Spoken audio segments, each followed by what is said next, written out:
第17集，雍王将百里氏禁足，黑风息满腹心事无处可诉，唯有在祠堂内祭拜母后，方的片刻宁静，寥寥话语都付之真情实感。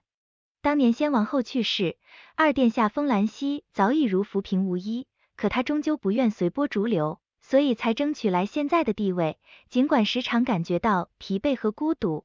不过幸好遇到白风息，他能够从对方身上看到先王后的影子，也是他坚持下去的唯一动力。次日清早，百里氏命人给封常送去婚礼华服，其意不言而喻，但是封常对这门亲事无意，毕竟华服不合体尚可修裁，而心意不合却偏要受之，想到幕后至今还在算计自己，不由感慨太过狠心。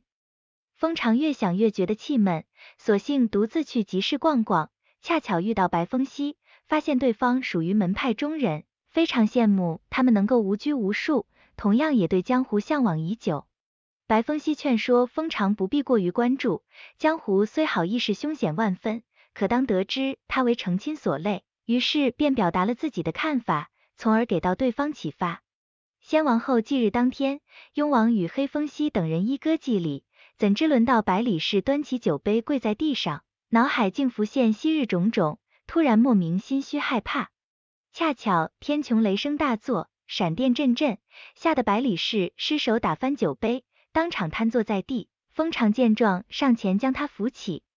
正因百里氏在众臣面前失态，雍王为此生气不已，私下里大骂他居心叵测，从未真正摆明自己的位置。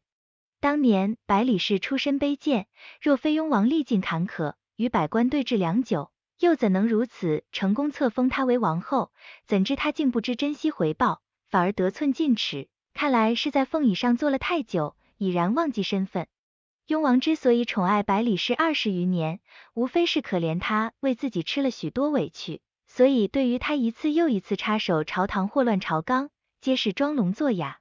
然而百里氏的野心越来越大，从始至终都在替封常谋取世子之位，恐怕是要盼着雍王早死，对于之前的警告也是当作耳旁风。雍王又何尝不知科考舞弊案以及军马之事的幕后主谋，这次实在是忍无可忍，一怒之下将百里氏禁足30日。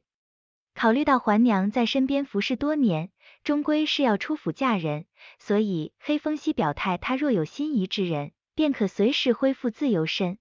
环娘闻言连忙跪在地上，声称自己这辈子只愿留在府内伺候二殿下，这让黑风息心情较为复杂。趁着晚上闲来无事，白风息带着师兄弟们出门逛街，白郎华八卦起他与黑风息之间的关系，总觉得黑风息看向师姐的眼神非常暧昧。白风息嘴硬不承认，直言两人不过是朋友义气，但是并且完全令白郎华信服。此时白风息突然发现不远处的玉无缘，只不过碍于师弟师妹在旁边，也便没有太过关注。玉无缘之所以出现在雍京，是为给断魂门门主传达任务，现如今他都已得到4大门派的至尊之物，也便不在乎断魂门是否牺牲惨烈，况且他本就由穷穷巨虚借壳而生。只不过蓝阴碧月落入黑风白息手里，所以玉无缘还得在雍京多待些时日。尽管百里氏禁足阁中，可他依旧毫无反省之意，而这不犯之女的卑贱出身，令他避之不及。正因百里氏在元后记里出尽丑态，所以他发誓以后绝不会再让人看笑话。说完便用刀划伤手腕，美名其曰为割血抄经，同时安排身边女使出宫通知国舅，务必要在新年之前将七国公与大殿下的婚事定好。黑风息知道大哥婚事在即，便写好书信派人送于封常，劝他应当追随本心，若真想迎娶妻成，也可利用一些信息维系夫妻之睦。封常想起白风息的建议，立马前去看望母后百里氏，看他又故意露出受伤手腕，佯装可怜博取同情，对此越发反感，当场推了这门亲事，绝不再听他的安排。怎知百里氏露出本来面目，直接挑拨封常与封兰息的关系，甚至威胁他若是不娶妻成，便将他患有癫痫之症公布天下，彻底在朝堂上身败名裂。反观封常如果肯听话，百里氏保证以后再不会有任何麻烦，而他受母后要挟所迫，只能强忍着怒火，独自回到府中饮酒买醉。德叔看在眼里，很是心疼。白建德知道黑风息的身份，也迫切希望借助饮泉水榭调查旋即令，于是主动邀约黑风息见面，请他查出何人在背后利用假令祸乱天下。黑风息欣然答应，之后又去见白风息，直言这天下本该是安定，所以他想让那些真正手无寸铁、活在烟火气息里的百姓过得更好。而在另一边，玉无缘认为，若想要得到兰因碧月，还需创造时机，必须待到二人联手出招之时，吩咐断魂门门主派人盯紧他们，不可出任何疏漏。黑风息通过白风息得知玉无缘来到雍京，震惊饮泉水榭居然未得此消息，钟离奉命追查其行踪，并且告知大殿下递交请婚表的事情。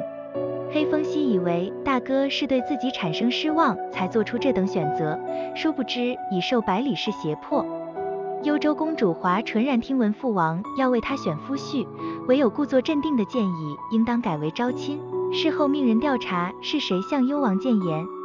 反观封常向父王呈上请婚奏本，表示自己发自真心想要迎娶妻成，雍王为之大悦，先令钦天监核8字，若无大碍再过小定，等明天元旦正日下赐婚诏。